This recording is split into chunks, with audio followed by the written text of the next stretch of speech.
Bienvenue dans Sans Alcool. C'est le seul podcast en France dédié entièrement à la sobriété.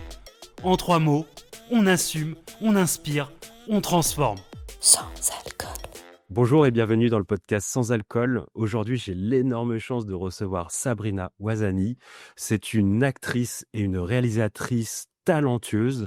Elle joue dans le film qui se nomme Tes jours meilleurs, un film qui lève le voile sur l'alcoolisme au féminin et qui sort le 23 avril au cinéma. C'est impossible de le louper. Comment tu vas, Sabrina ?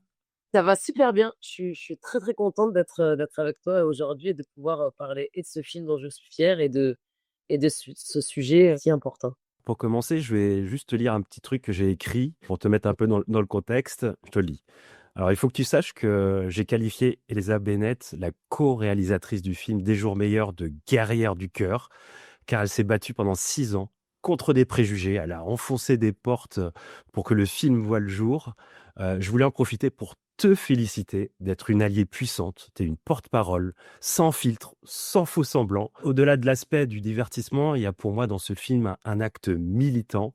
Bravo Sabrina et merci. Du fond du cœur, il faut du cran pour porter un film sur l'alcoolisme en France, où d'autres se seraient défilés. Toi, tu t'es pas caché, tu l'assumes avec puissance et délicatesse. Tu as dit oui, oui à la confort, au vrai, au nécessaire, mais j'irais même plus loin, oui à l'utilité publique. Les femmes sont toujours les instigatrices des révolutions et tu en es la preuve vivante. Je vais commencer avec une question. Comment tu as découvert le projet Des jours meilleurs et qu'est-ce qui t'a donné envie de rejoindre cette aventure révolutionnaire ? Alors, bon, déjà merci pour ces mots, ça me touche énormément et c'est fou de se dire qu'en fait maintenant on en vient à, c'est vrai, à les vraies batailles pour parler de ce genre de sujet, pour faire des films qui nous semblent nécessaires, importants, de nous dire qu'on va peut-être à travers cet outil éveiller les consciences et c'est fou de se dire que effectivement maintenant ça devient une bataille, ça devient fragile, ça devient compliqué de militer ou de participer à des films comme ceux-là, mais moi j'en suis hyper fière. Et effectivement, quand Elsa et Hippolyte, en fait, sont venus me proposer ce scénario, moi j'ai un rapport particulier avec l'alcool. L'alcool, ça a toujours un peu fait partie finalement de ma vie, l'alcoolisme, parce que j'ai des proches dans ma famille qui ont été touchés par cette maladie. Et je venais d'accompagner un de mes plus proches dans son sevrage à sa 4e pancréatite qui a failli lui être fatale, lui être mortelle. Bah, finalement, le médecin lui a dit qu'il fallait qu'il arrête de boire et qu'une goutte d'alcool pouvait le tuer, étant donné que une grande partie de son pancréas était nécrosée, etc. Et donc, il a commencé ce sevrage tout seul. Quand je dis tout seul, c'est donc sans accompagnement et psychologique et donc des dents et médicamenteux.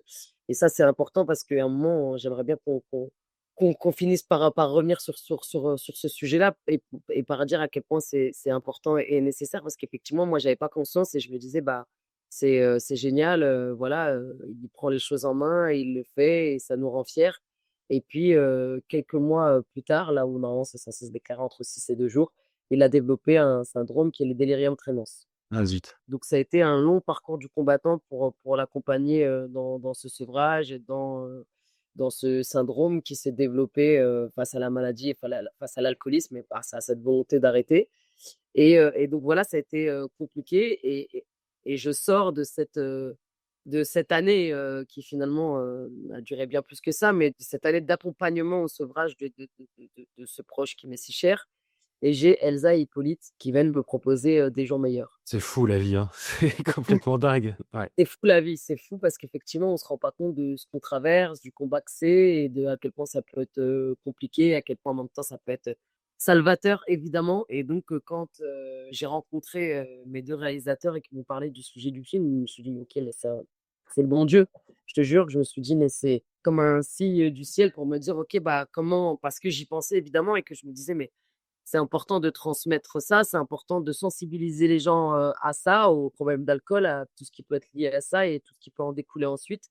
Et donc, bah, c'est toujours difficile quand tu es un artiste de prendre la parole, sur, des sujets, sociétals, parfois, politiques ou autres et cetera. Et donc, c'est toujours délicat, on ne sait jamais où est notre place, On sait plus si en tant qu'artiste, on peut se servir de notre voix et ça devrait servir à ça pour parler. En même temps, les gens nous répondent: «Mais restez à votre place et parlez des films» et J'ai fait un podcast qui s'appelait L'Entourage. Est-ce qu'on oui, est, tu vois, est-ce qu'on est bourreau ou on est sauveur? oui, intéressant. Et quand tu as quelqu'un qui se détruit avec l'alcool et que tu veux Ouais, l'aider, c'est ouais, hyper frustrant parce qu'en fait, il est obligé d'aller faire son chemin seul, tu vois, jusqu'au bout. oui, Et, complètement. et est-ce que toi, tu as ressenti cette frustration d'avoir quelqu'un que t'aimes et dire, mais merde, comment je peux l'aider, comment je peux l'accompagner? Moi, je me suis sentie vachement impuissante, en fait, face à ça. Alors après, voilà, c'est, comme si j'avais connu ça, toute ma vie, donc ça faisait partie de ma vie un peu comme une normalité. Et puis quand ensuite les problèmes de santé, s'en mêlent, bah, ça devient autre chose. Mais c'est vrai que c'est délicat parce qu'en même temps, on a l'impression que c'est qu'une histoire de volonté, alors que c'est pas aussi simple que ça, tu vois? Et donc du coup, c'est presque jugeant, presque méprisant à certains endroits de dire: «Mais je comprends pas, tu y arrives pas, mais si tu peux pas pour toi, fais-le pour moi qui t'aime, fais-le pour ta famille, fais-le pour tout ça». Et donc en fait, la personne, elle est prise en fait en étau, elle est prise dans cette maladie, elle est prise dans ce tourbillon et donc c'est pas effectivement qu'une simple, heu, question de volonté de se dire: «Bah, demain j'arrête». C'est pas aussi simple que ça parce que c'est biologique, parce que c'est physiologique et qu'à un moment, ça s'insère dans tes veines et qu'il y a des choses qui ont été créées par l'alcool, dans ton corps, qu'il y a de la dopamine qui se crée de manière, Factice, ouais, ouais, ouais. factice, merci, par l'alcool et donc ton corps n'en crée plus et donc dès que tu bois plus, bah, tout de suite, tu tombes dans une sorte de dépression, de suranxiété, de parfois même d'hyperactivité et plein d'autres choses. Enfin, voilà, tu le sais tout autant que moi et donc c'est vrai que, il y a un moment, tu te dis: «Comment je vais faire pour faire un électrochoc? Comment je vais faire pour que la personne en face de moi prenne conscience? Comment je vais faire pour l'accompagner correctement?» Et donc c'est là où interviennent, bah, les aidants, s les pros, les addictologues, les psychologues, les groupes de parole, voilà, les réunions et ce genre de choses qui peuvent aider pour que ces gens aussi ne se sentent pas seuls. Parce que moi, finalement, ce que ça a créé en moi et pareil, on en reparlera, c'est un rejet de l'alcool dans ma vie et donc je ne bois pas et donc finalement, je connais pas cet état. Je connais pas cet état d'ivresse que lui connaissait ou que d'autres autour de moi peuvent connaître. C'est difficile, voilà, de à la fois, d'essayer de s'inclure parce que finalement, même si tu bois pas, si tu as quelqu'un autour de toi qui boit, bah, en fait, ça t'affecte aussi Tout à fait. que et donc en même temps, tu te dis: «Mais je vais pas être égoïste ou égocentrique et je vais pas ramener le truc à moi». La 1re personne à sauver, c'est la personne qui «boit» entre guillemets, mais peut-être que la prise de conscience, elle passe aussi par l'entourage et par le fait de dire: «Beh, nous aussi, on en souffre» et cetera. Donc ouais, je pense que c'est un peu propre à chacun, c'est délicat, mais que c'est important de poser, à la fois les bons mots, à la fois de se faire accompagner correctement par les bonnes personnes qui sont compétentes pour ça et à la fois aussi d'être indulgent et doux avec soi-même. Mais Tu c'est ça, vois? c'est la bienveillance, en fait. On en revient Ouais, toujours à l'entourage. C'est l'entourage qui va plus nous juger parce que c'est des personnes qu'on aime. Donc c'est dur, on se sent jugé. Et il y a cette bienveillance. Et en fait, il y a un cheminement. Et ce qui est fou, c'est que si la personne, moi, souvent, je l'ai fait pour les autres. J'ai fait pour rassurer. Enfin, je voulais rassurer ma mère. Je l'ai fait pour mon frère, pour son mariage. Enfin, en fait, quand tu le fais pas pour toi, ça fonctionne pas. oui, Et c'est fou, c'est que toi, inversement, quand tu es spectateur, tu as envie de réveiller la personne. Tu sais, moi, je dis, c'est un peu comme un somnambule. Tu peux pas réveiller un somnambule. Oh, réveille-toi, faut que tu arrêtes. oui, Parce que oui, il va rester bloqué, tu vois. Donc, tu es oui. là, tu es en filet. Donc, tu es un filet parce que s'il s'écrase, tu es là pour le. Voilà. Mais il y a ce jugement-là. Parce que quand tu es dans l'alcool, déjà, même si tu es dans le déni, tu as quand même du jugement de toi. Et c'est pas facile. Et je trouve, et sincèrement, et je trouve ça magnifique, c'est que l'outil que tu proposes et cette volonté d'assumer, de dire voilà, c'est pas un sujet facile. On est en France, c'est pas Ouais. facile. Enfin, l'alcool, c'est un débat, c'est culturel, c'est dans les mœurs, ça, voilà. Et Grave. d'assumer, tu vois, ce film permet de vraiment d'avoir un outil pour dire, ok, c'est ma manière à moi de t'aider. Tu vois? Oui, oui, c'est ça qui est beau. C'est vrai que là, quand on fait, tu sais, la tournée de province et qu'on va, voilà, justement rencontrer le public, présenter le film et à chaque fois, il y a toujours un échange avec, après avec le public, avec les spectateurs et c'est génial de voir comment les gens, effectivement, viennent nous voir ensuite à la fin de la séance pour nous dire: «Bah, moi, ça va me permettre d'amener un de mes proches pour peut-être qu'il prenne conscience». J'ai une femme, il y a la semaine dernière, qui m'a dit: «Moi, ma maman, elle a 84 ans. Et en fait, elle est alcoolique et elle a toujours été alcoolique. Et en fait, c'était délicat, c'était difficile parce que c'est une vieille dame et qu'à un moment, je sais pas et que je me suis dit: «Mais qu'est-ce que je vais l'emmerder peut-être pour les dernières années de sa vie?» alors que ça lui fait du mal, ça me fait du mal, peut-être même que ça raccourcit sa vie et donc je sais pas comment aborder ce sujet, c'est tellement délicat, c'est tellement compliqué que je sais pas comment l'aborder et elle a emmené, sa mère voir le film. Alors elle, c'était la deuxième fois qu'elle voyait le film. Elle l'a emmené il y a quelques semaines déjà au tout début et au tout début il y a un peu plus d'un mois et là, je l'ai vu la semaine dernière. Elle me dit entre, la première fois où la fois où elle a vu le film, c'est-à-dire il y a un mois ou 2 et maintenant et ben, ensuite elle est rentrée chez elle, ma mère et elle a pleuré pendant très, très, très longtemps et ensuite elle est venue me demander pardon et depuis elle a pas touché un C'est seul verre dingue. d'alcool C'est et ça, complètement dingue. ordinaire. Alors, je dis pas que on a forcément ce pouvoir-là, mais en tout cas, si ce film, il permet au moins juste d'ouvrir le débat, d'ouvrir la discussion, Rien que ça. de rien que ça, c'est déjà énorme. Alors ensuite, éveiller des consciences et faire en sorte que, voilà, le message fort passe et puis que les gens puissent éventuellement tendre vers ce chemin de l'abstinence, de l'abstème J'adore ce mot. et de la sobriété, bah, c'est extraordinaire si même ça peut juste ouvrir, voilà, juste la discussion je te jure, je peux te lire, j'ai un copain qui m'a envoyé un message, là, il y a quelques jours en me disant: «Voilà, j'ai regardé l'information de ça tout à l'heure, ta, ta, ta et cela a fait écho, comme quoi il y a pas de hasard, et ta, ta, ta et ta, ta, ta et cette intervention de Sabrina nous a permis de reparler de l'alcool et nous allons essayer d'affronter cela ensemble» et c'est génial, tu te dis: «OK, Enfin, si moi ça décomplexe ça tellement. Ouais. fait que ça permet d'ouvrir tout d'un coup le débat et la discussion et de se poser les bonnes questions et même moi, les gens autour de moi, mes proches ont pu se dire des amis, ont pu se dire après: «Putain, mais en fait, du coup, l'alcoolisme, ça commence à quand? À combien de verres?» Ça commençait tous les jours et je dis: «Bah, l'OMS dit qu'à partir de 2 verres par jour, il y a des questions à se poser sur son addiction et sur son rapport à l'alcool» et donc tu vois, c'est encore un peu comme ça, flottant. Enfin, tu vois, plein de discussions de ce style, mais OK, mais moi, je bois pas tous les jours, tu vois? Il y a bien un ou 2 jours dans la semaine où je bois pas parce que je suis ceci ou parce que je suis avec les enfants ou tout ça, mais tout le reste, oui. J'ai quelqu'un autour de moi qui a vu le film et qui m'a dit: «OK, je vais essayer de faire 7 jours sans boire». Cool, défi, ouais. Pour voir moi mon rapport avec l'alcool et premier jour, tac tac, on m'envoie une photo avec un verre de, Diabolo Mate. 1 jour vient le vendredi soir. Tout d'un coup, il dit: «Mais je vais dîner avec des amis». Donc là, je me vois pas ne pas boire et cetera. Donc c'est pas grave, vas-y, ce soir, je me lâche et je reprends demain, le truc et je dis: «Bah, ouais, mais c'est maintenant qu'on boit. C'est maintenant qu'on boit. C'est le moment où justement on va te tendre la coupe de champagne, où c'est le moment où c'est le moment le plus propice pour trinquer, de voir comment toi tu tiens et comment tu es capable de dire non ou pas. Quel est ton rapport là tout d'un coup? Qu'est-ce qui se passe dans ton corps? Qu'est-ce qui se passe dans ta tête? Qu'est-ce qui se passe même dans ton cœur au moment où on te propose et où tu te poses la question de: «Est-ce que je dis oui ou non?» et selon ce que ça te provoque, qu'est-ce que ça t'amène toi à ouvrir comme question sur toi-même et sur la suite et sur l'avenir? C'est génial, tu vois? Il y a plein de manières plein de manières différentes de se questionner, de se tester et d'effectivement, de se rendre compte de, ouais, là où on en est, parce que comme tu le disais tout à l'heure, on évolue dans un pays et dans une société où il y a plein de choses à déconstruire, où l'alcool est vachement, valorisé, glorifié quand on sait qu'encore dans les années 60 on servait du vin rouge, Et c'est à fou. au primaire, bah, tu te dis: «Ouais, bah, en fait, tu vois, c'était seulement il y a 60 ans». Voilà, il y a plein de choses à déconstruire de ce côté-là et de se dire effectivement, c'est trop mignon, on est là sur les réseaux sociaux à devenir égocentrique et narcissique, à se dire: «Je vais manger 5 fruits et légumes par jour, je vais manger healthy, je vais faire du sport et du yoga». Super. Est-ce qu'on peut aussi prôner, la sobriété et le fait de se dire que, bah, ne pas boire, c'est aussi cool, c'est aussi sexy, c'est aussi génial que, comme le disait un spot publicitaire il y a très longtemps, «Sans alcool, la fête est plus folle». Enfin, aussi, on peut en fait parce qu'on a lié l'ivresse au côté fun, à la fête et donc la sobriété ou le fait de boire un soft ou autre, de: «Ah, tu es chiante, ah, tu es ennuyeuse, ah, tu es une emmerdeuse, oh» et cetera et cetera.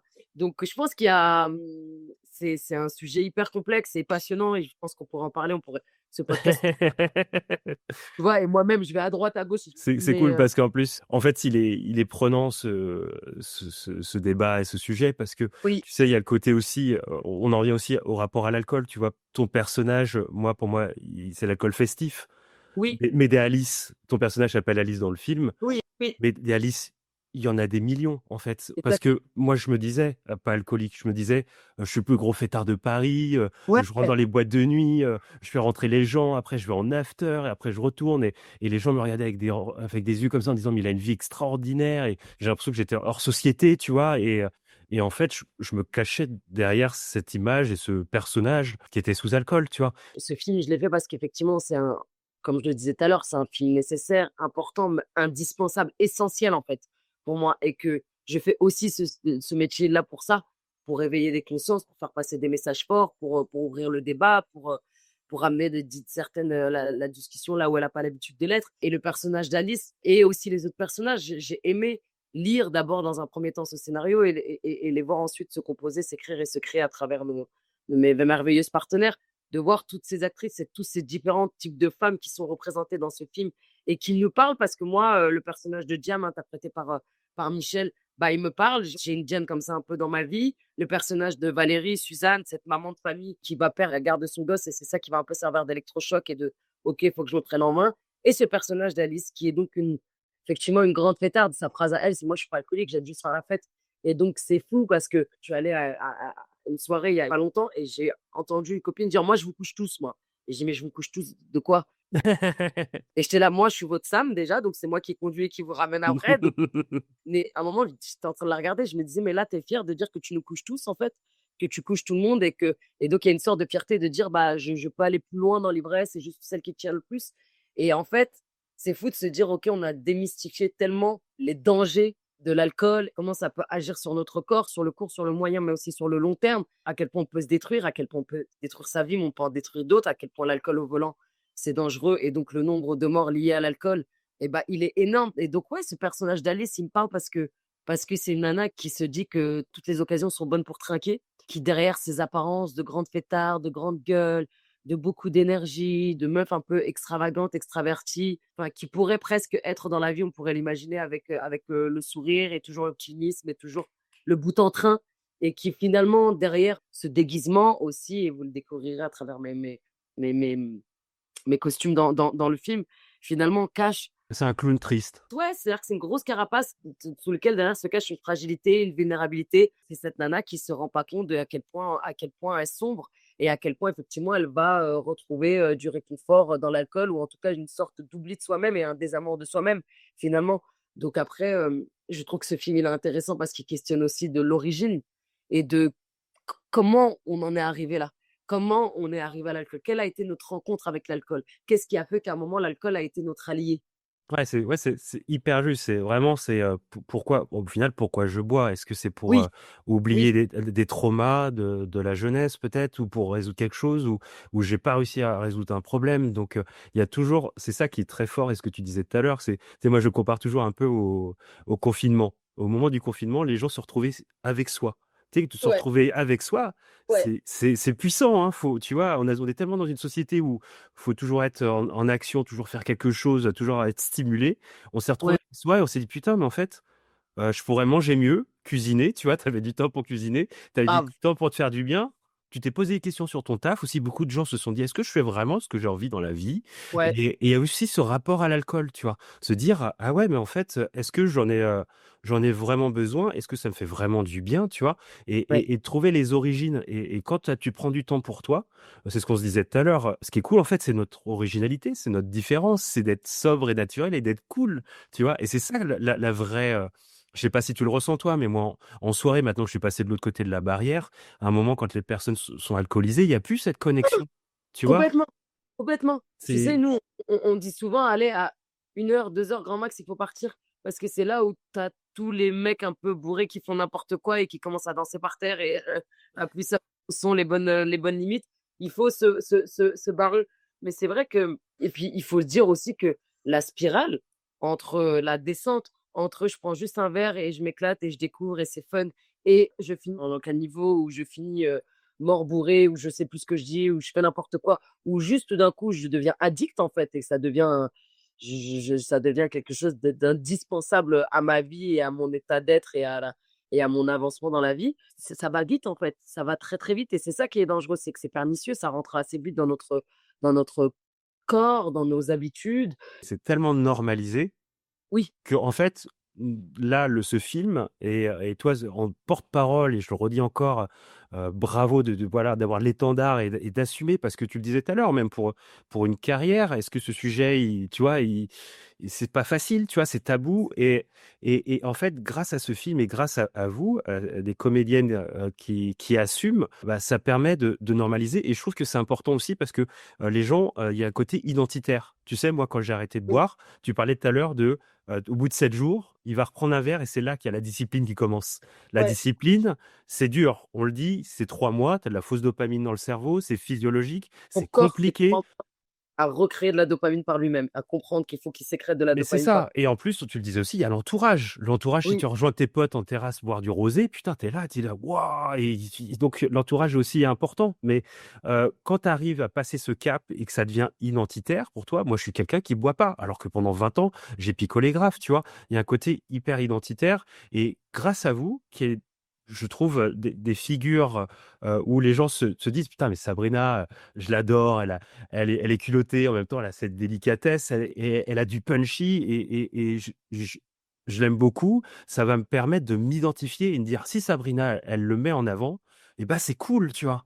Et ça va permettre ouais. tu vois, de populariser, une normalité parce que c'est complètement dingue qu'on se dise: «C'est pas normal de pas boire». Tu vois? J'arrive pas à Non, mais c'est vrai que c'est fou, en fait, de se rendre compte parce qu'effectivement, je fais ce film pour ces 2 raisons et pour sensibiliser et pour montrer les dangers de l'alcool et pour pouvoir enfin casser le tabou, briser le silence autour de l'alcoolisme au féminin et effectivement, remettre le curseur au bon endroit et les choses au bon endroit. En tout cas, moi, selon mon avis et ma vie et mon expérience, de dire qu'effectivement, on peut vivre, on peut s'amuser, on peut s'éclater et même plus et encore mieux parce qu'on est plus dans le présent, on est encore plus connecté à l'autre sans alcool. Je trouve qu'il y a une sorte de culpabilisation parfois à ne pas boire qui peut être compliqué aussi à gérer. Effectivement, parce que moi, j'en ai marre de devoir me justifier quand je refuse un verre d'alcool. Tu vois, je n'ai jamais bu de ma vie. Les seules fois où j'ai pu des gouttes d'alcool ont pu toucher ma langue, j'ai envie de te dire, c'est parce que j'en avais marre de m'expliquer que du coup, je faisais semblant de prendre une coupe et de tremper mes lèvres pour dire: «Vas-y, va me laisser tranquille. Je vais pas devoir expliquer pendant 12 ans pourquoi je ne bois pas» et cetera, me confier, ouvrir un débat ou je ne sais quoi et c'est vrai que tu dis: «Mais c'est pas normal, en fait. Pourquoi un non merci ne suffit pas, en fait?» On est l'extraterrestre, on nous demande si on est enceinte, on nous demande si on a pris des Voilà. médicaments, on nous demande si on est le SAM, on conduit derrière et c'est ça la folie. Tu l'as dit, tu as été Complètement. obligé, entre guillemets, «obligé» de prendre une gorgée ou mettre sur tes lèvres pour qu'il arrête de te faire chier. Tu vois, c'est Ouais. fou. En fait, soyons sobres et naturels et kiffons et en fait, la personne qui danse sans alcool, putain, quand je danse sans alcool, je me sens moi, je me sens connecté à la terre, je sens, tu vois, sans partir et tu l'as dit à juste titre, sans partir de parce que aussi c'est facile, on nous dit: «Ah ouais, mais alors tu bois pas d'alcool, donc tu es healthy, donc tu es dans un truc un peu, psychédélique et tout». Je wow, wow, Ouais. wow, tu vois? Ouais. C'est trop simple. Donc il y a toujours un contre et quand tu parles avec des gens, il y a le miroir. C'est à chaque fois que je parle un petit peu moi avec des gens: non, non, mais moi, t'inquiète, j'ai pas de problème avec ça, je bois et tout». Ils se sentent jugés. C'est pour ça que moi j'ai sorti ce mot abstem pour dire: «Putain, je suis abstem, laisse-moi tranquille, tu es Ouais. végane, cool, tu es abstem, c'est cool» et voilà, on normalise quelque chose qui est normal, quoi. Enfin, Oui. tu vois? C'est fou que de voir à quel point, en fait, les curseurs, ils ont été, à quel point les choses ont été inversées, en fait, à plein d'endroits et à quel point, effectivement, je me désinhibe quand je bois, bah, je suis moins timide, bah, je suis plus fun, bah, je suis plus drôle comme mon personnage d'Alice, elle a l'impression de penser ça et de se dire aussi: «J'ai l'impression qu'on m'aime plus quand je bois parce que je suis plus drôle, parce que tout d'un coup, on me voit, on me regarde, on me je suis là». Donc de se dire, en fait, finalement, tu es rentré dans une sorte de spirale et donc de désamour de toi-même aussi Mais mais tu le dis, de méconnaissance. En et fait, de méconnaissance de tu sais toi-même. pourquoi? J'ai l'impression qu'on nous a appris à faire, mais on nous a Mmh, pas appris à être. complètement. Ton originalité, c'est ta force. Plus on Ouais, va, je pense, normaliser en disant: «Non, en fait, ton originalité, c'est ce que tu es, c'est ce que les gens recherchent, les vraies connexions». je trouve ça charmant, en fait, Et hein, je c'est trouve ça magnifique, mais on est des êtres humains, en fait, on est sociables. qui est timide, qui arrive en soirée, qui est timide, que ça prenne du temps, qui a un vrai rapport, qui a une vraie connexion, qui a une vraie construction, qui a une vraie rencontre Mais c'est finalement. vrai, c'est du Tu vois? vrai, quoi. Une vraie rencontre, du vrai. Et ben moi, je trouve ça beau, je trouve ça charmant, je trouve ça plus que quelqu'un qui finalement va se mettre une mille et puis tout d'un Il va coup jouer un personnage, ouais. ça va pas être une vraie rencontre, et un vrai échange. Je trouve ça dommage parce que souvent l'alcool, c'est pour se cacher aussi. C'est la fuite, c'est pour se cacher, ouais, ouais. Là où on a l'impression qu'en fait on enlève certaines barrières avec, l'alcool, bah, au contraire, je trouve qu'en fait ça en met et que ça met des murs et des portes entre toi et l'autre. tu te livres pas, t'es pas vrai, t'es pas toi. C'est ça, et que moi j'ai envie de te découvrir tel que t'es, et qu'il faut pas que ta joie, ton moment de fête soit conditionné à l'alcool, enfin, tu vois. Mais encore une fois, la modération, le dosage, c'est quelque chose qu'il faut vraiment regarder en fait, et qu'il faut pas juste se dire bah oui ça passe, et en fait un jour après l'autre bah finalement voilà on tombe assez vite, et que l'alcoolisme finalement l'alcool ça peut nous gagner assez rapidement, et ça peut détruire plein de liens, plein de choses, et et te détruire toi-même avant tout. Et l'alcool au féminin, bah, il y a un truc encore différent, encore plus caché, encore plus tabou, encore plus, il y a un jugement encore plus méprisant, encore plus culpabilisant, encore plus, dévalorisant, rabaissant pour les femmes, comme si c'était plus grave chez les femmes, et donc du coup, Oui, c'est ça, on les juge. Ouais, ouais. on les juge différemment, et du coup, on traite différemment, ou on traite pas du tout, ou on regarde pas de ce côté-là, en fait, alors qu'en fait, c'est un vrai fléau qui nous touche tous, mais qui touche aussi les femmes. Et donc, il est temps de prendre ça en charge, il est temps de les regarder, il est temps de les représenter, parce qu'on a eu la chance de pouvoir être accueillis dans des centres d'addictologie. On a pu rencontrer des jeunes femmes, où on a pu faire une réunion d'entrée aussi, tu vois, où des nouveaux arrivaient, les anciens venaient justement les accueillir, leur dire leurs petits tips, leurs petits conseils, etc. Et donc, c'est beau, et c'est aussi ce que ce film raconte, c'est l'entraide, et à quel point l'humain aussi résout beaucoup de choses, le lien humain. Alors que quand on boit, parfois, même si on a l'impression de faire la fête, bah, il y a une partie de nous qui s'isole. Mais ça, Sabrina, tu sais, j'arrête pas de le lire. Je dis, l'être humain, il est social et on n'a Oui, pas besoin d'alcool pour être social. Putain, c'est ça, complètement. tu vois. C'est Complètement. on nous a. Moi, quand j'étais dans les boîtes de nuit, j'ai l'impression de rencontrer énormément de monde, que j'étais là, Ouais, et en fait, ouais. t'es seul. On est devant le Oui, DJ, on lève le bras et on est des zombies. On est tous en perdition. On sait pas qui on est paumé. Et en fait, complètement. il te rend seul cet alcool. Et justement, Oui, on est sociable et on n'a pas besoin d'alcool pour être sociable. Et pour moi, ma vie, c'est des rencontres. Et plus on rencontre des gens, plus on grandit, plus on a des. Tu sais, c'est comme les voyages. Si tu restes toujours dans ton pays, si tu n'as pas d'autres cultures, putain, ça t'ouvre pas l'esprit, quoi. Et plus tu complètement. rencontres des gens, plus putain, ça t'ouvre sur des choses. Alors, il y a des fois, il y a des trucs que tu prendras jamais. Tu te dis, bah non, c'est pas pour moi. Puis il y a d'autres trucs qui font, ah putain, ça met une petite graine. Ah, c'est cool. Ouais, Ouais, je vois ouais, j'ai un prisme qui est différent. Et c'est ça la vie. complètement, Et pas besoin complètement. d'alcool. L'alcool, justement, c'est biaisé, quoi. Et tu vois, j'irais même juste à nos jeunes. J'ai vu une vidéo il y a pas longtemps. J'étais mais horrifié. Moi, tu sais, je viens de Champagne. On trempe le petit doigt dans la coupe de champagne et on met sous le palais du bébé pour qu'il ait, je te dis, mais on met de l'éthanol dans la bouche d'un bébé. Et j'ai vu cette vidéo et il disait, on parlait sur les ados. Ah, les ados, voilà. Est-ce que vous faites goûter? Ah bah oui, mais on fait attention et tout. Vous faites goûter à vos ados de l'alcool. Tu sais, donc Ouais, tu parlais tout à l'heure il y a 60 ans, on mettait du vin dans les écoles, dans les primaires. Putain, arrêtez de faire goûter vos enfants de l'alcool. je suis totalement d'accord avec toi. C'est pour ça qu'à un moment, il faut se rendre compte aussi de à quel point, bah, en fait, chaque étape est importante, et que chaque chose peut rester, et chaque souvenir peut être ancré et peut devenir un truc de départ vers la découverte de l'alcool, et ensuite l'alcoolisme. Donc, c'est vrai que moi aussi, quand j'entends des gens dire, bah voilà, moi, j'ai emmené mon gamin faire découvrir les vins et tout ça, etc. Et tatata. Mmh. Et puis à la fin, bah, il était un peu bourré, et donc c'est drôle, mais non. Parce Non, que ça peut être très grave, en fait, ça peut être très compliqué, qu'il y ait un truc un peu fun, de se dire: «Bah, c'est normal», et puis voilà, moi, mon papa et ma maman, bah, ils boivent et ils sont là avec leur petit verre de vin, et il y a un truc un peu de la vie, c'est comme ça, et donc aussi de modèle, faut pas oublier, tu mais vois? Qui complètement, complètement. Tu prônes des valeurs, tu vois. Et ouais, il y a un truc, je suis allé à un apéro 0%, c'était que des trucs, des boissons sans alcool. C'était improbable, c'était à Paris, c'était le premier. Et à un moment, je parlais avec une fille qui faisait du club maté.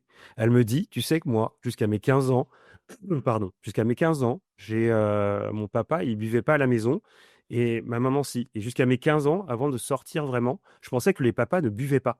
Mais tous les papas, tu vois.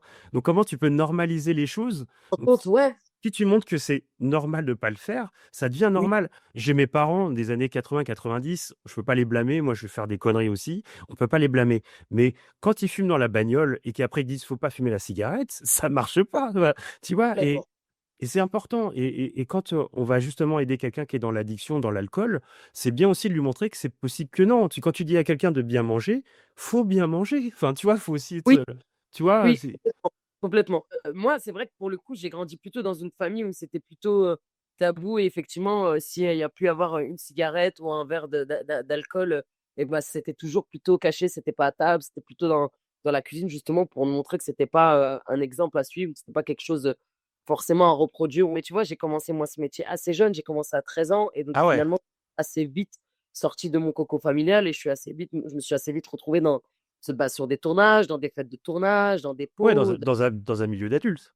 dans un milieu d'adultes et donc de voir effectivement à quel point ça va vite et à quel point parfois on pouvait me proposer un verre alors que j'avais 14-15 ans et je me disais mais pas du tout en fait. Mais je me rendais Comment compte comment que t'as fait toi? Et comment cet âge-là, quand tu étais adolescente, comment t'as fait pour pouvoir dire non? j'ai assez vite vu quand même autour de moi comment l'alcool ça pouvait détruire, comment l'alcool ça pouvait faire du mal. Et donc, je pense que d'avoir été confronté à ça tôt et pas juste dans un truc un peu, entre guillemets, «glamour» de juste on boit une petite coupette ou un verre, à table et où, bah, finalement, bah, ouais, on peut vite tomber, en fait et que ça peut aller, très loin et que ça peut faire du mal et que ça peut détruire, bah, soi-même et aussi les autres autour de soi et l'entourage. Bah, moi, du coup, ça a créé une sorte de rejet chez moi qui fait que j'ai jamais, voulu boire.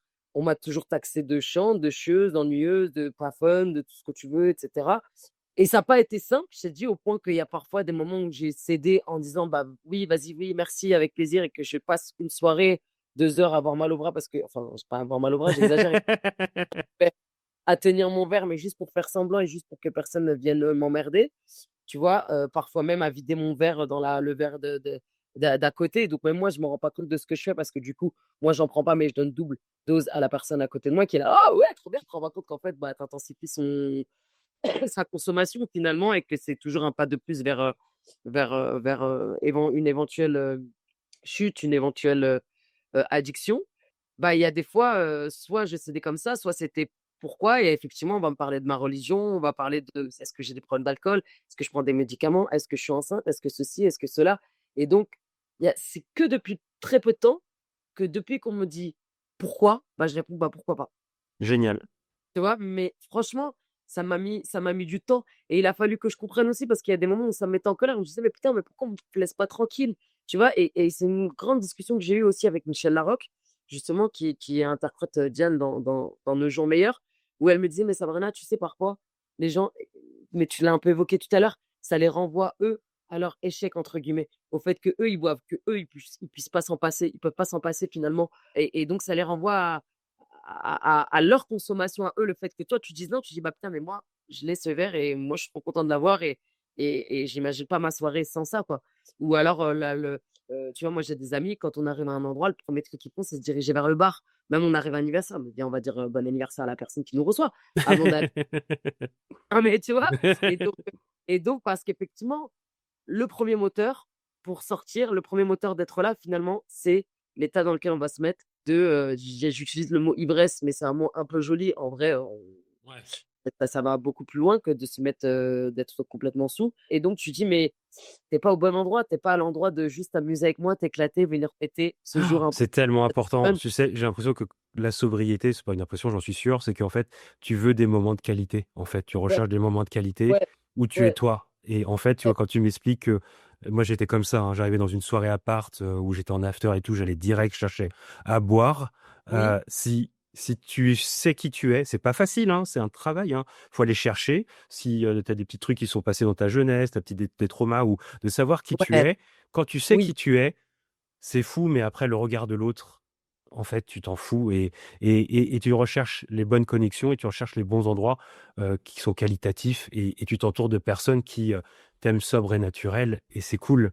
C'est pas facile que tu as vécu, 13 piges dans le cinéma avec les adultes, on te sort de ta enfin vraiment, c'est et tu tu allé le chercher, tu t'es voilà, tu t'es trouvé, on se recherchera encore jusqu'à la fin de notre vie. Moi Mmh. pareil, c'est aussi ce qui fait, c'est le kiff de notre voyage, c'est un voyage donc il y a des cycles, on apprend et c'est ça qui est cool et grâce à toi, tu vois, j'allais rebondir sur une question très rapide mais à quel moment tu t'es dit: «Le film va vraiment parler aux gens»? C'est tu t'es dit: «Ah ouais, c'est là, je sais que, Bah, en fait, c'est comme pour tout. En fait, c'est très drôle parce que moi, je vais te parler autant de mon premier film L'Esquive, où tout d'un coup, en fait, je suis en train de tourner le film et je me dis: «Bah, on raconte des jeunes de banlieue qui font du théâtre et une histoire d'amour», mais qui va regarder ça?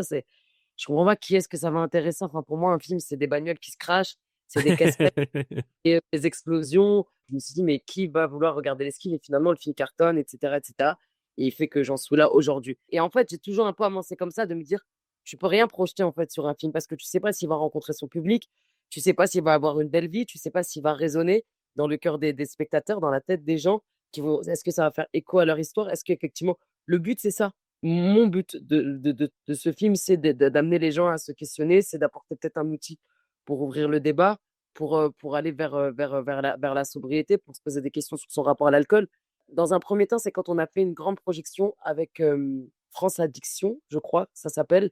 Et donc, où effectivement, il y avait pas mal d'addictologues, pas mal de directeurs de centres d'addictologie, d'associations, de psy, de médecins qui étaient là dans la salle et qui sont tous confrontés à des alcooliques ou en tout cas des gens qui sont addicts à peu importe quelle substance. Et donc, de voir à la fin leurs commentaires, le fait que le film leur ait parlé, les ait touchés, que finalement, bah, comme je te disais tout à l'heure, on est parti, nous, dans certains centres, rencontrer des gens. Et donc, c'est une responsabilité aussi, en fait, pour nous, que de ne pas trahir leur parole, la parole des gens qui nous ont aidés, qui nous ont donné leur confiance, qui nous ont offert leur histoire, leur témoignage. Et donc, on a envie d'être le miroir le plus proche et le plus juste de ce qu'on a vu et de ce qu'on a envie de représenter.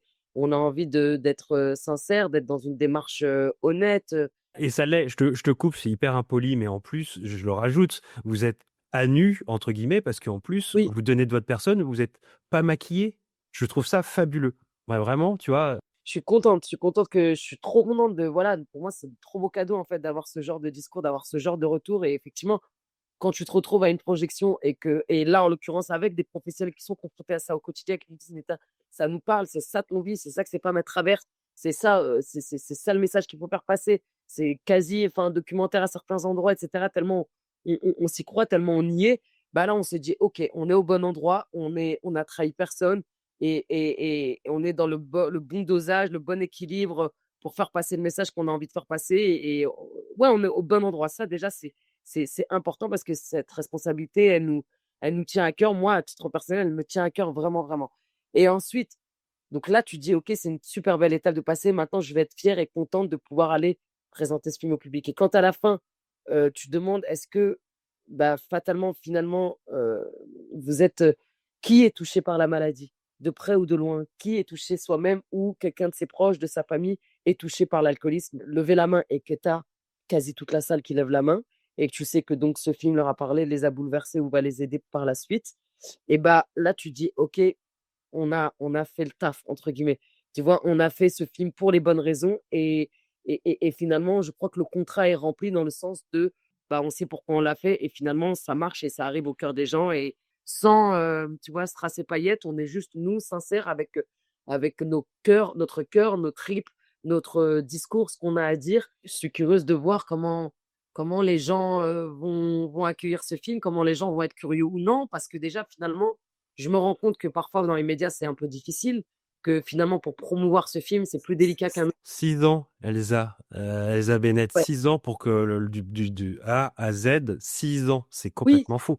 mais c'est là où tu dis: «Mais c'est extraordinaire» et en même temps, tu vois, je disais ça à l'avant-première, j'ai pris le micro à un moment et je disais: «Bah, visiblement, il faut du courage et de l'audace pour faire un film comme celui-ci, donc merci. Merci à nos partenaires, merci à Wellbunch, notre distributeur, merci à notre Bravo, bravo. et donc et à nos réalisateurs qui ont porté ce film à bout de bras pendant de nombreuses années et puis après nous voilà, on s'est intégrés comme on pouvait et on a essayé de porter la charge, avec eux comme on pouvait. Mais effectivement, tu te dis: «C'est dingue de voir à quel point, ce sujet qui devrait, parler au plus grand nombre parce que c'est d'utilité publique et bah, parfois on a l'impression les gens ont envie de se dire que c'est clivant, segmentant, que c'est un peu dans un truc, un peu, morose alors que c'est un film qui est lumineux, qui donne de l'espoir, que c'est un film, qui parle et qui ne se veut ni, être dans un truc où on rajoute de manière, dramatique, ni être dans un truc où on prend le sujet à la légère parce que c'est un sujet qui nous tient à cœur. Donc ouais, je suis contente, c'est encore tôt de se dire: «Est-ce que le film va avoir l'écho qu'on espère?» mais déjà le fait qu'il puisse rencontrer le public et qu'on puisse nous aller à la rencontre du public et qu'on puisse avoir des retours tels que le tien, bah, c'est important et ça fait du bien et qu'on se dit qu'on a fait les films, on a bien fait de faire ce film. Je suis contente de faire ce métier, de me servir de ma voix pour faire passer ce genre de message. Je suis contente quand je fais aussi des films divertissants et juste divertissants parce que ça permet de sortir de la bulle et des tracas du quotidien. Mais je fais surtout ce métier pour ça, pour porter ce genre de films qui j'espère, vont faire, bouger un peu les lignes. Bravo, bravo du fond du cœur. Merci Sabrina, merci d'être cette porte-parole, merci d'assumer. Mais c'est même pas d'assumer, c'est de montrer, de prouver que bah, c'est possible. Pour moi, il y avait un avant des jours meilleurs et il y aura un après. Ce film est historique. Du fond du cœur, merci d'assumer, merci de prouver que c'est possible. Merci pour tes mots. Mais Vincent, moi, je voulais aussi te remercier pour ce podcast. Merci pour cette belle initiative. J'ai hâte de voir la suite et j'ai hâte de voir les projets qu'il y a autour de toi et autour de ça.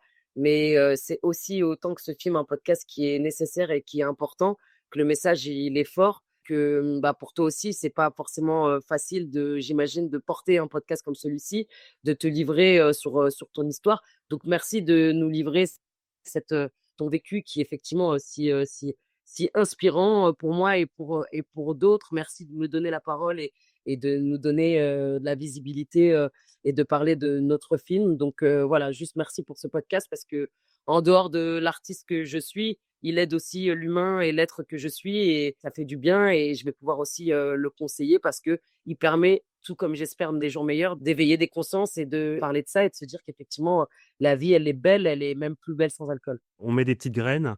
C'est des outils, je pense, qu'on aurait aimé avoir Oui, avant et on le fait oui. souvent pour soi, tu vois? Et c'est ça qui est drôle. On le fait pour soi. Moi, j'aurais aimé avoir un podcast, j'aurais aimé avoir une docu-série et on met des petites graines et on est des révolutionnaires. C'est comme ça. On fait évoluer les choses et merci encore du fond du cœur. Je le redis, toutes les révolutions étaient initiées par les femmes et la sobriété, ce sera aussi c'est le cas et bravo du fond du cœur. Bravo pour ce que tu fais. Ça me met des émotions, mais folles. Et les émotions, c'est la vie. Et c'est pour ça que on est sur Terre, c'est pour échanger. Et Oui. bravo du fond du cœur. Merci Mmh. beaucoup, beaucoup, beaucoup. Je le redis, le 23 avril, Révolution, il y aura un avant et un après des jours meilleurs. La vie, c'est des cycles. Testez un petit cycle. Testez-vous sur 7 jours, vous verrez bien. Vous prenez, Oui, voilà, on s'en fout. C'est juste pour, voilà, juste pour se ouais retrouver soi.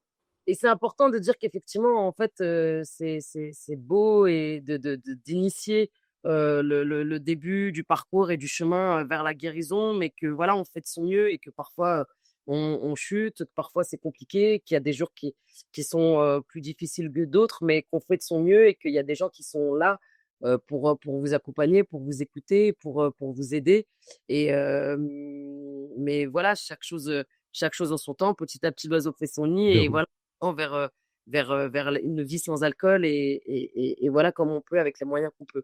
Merci Merci, pour ce joli moment. merci beaucoup. Merci d'avoir écouté Sans Alcool, le podcast où on assume nos choix, on inspire le changement et on transforme les mentalités, une gorgée et un épisode à la fois.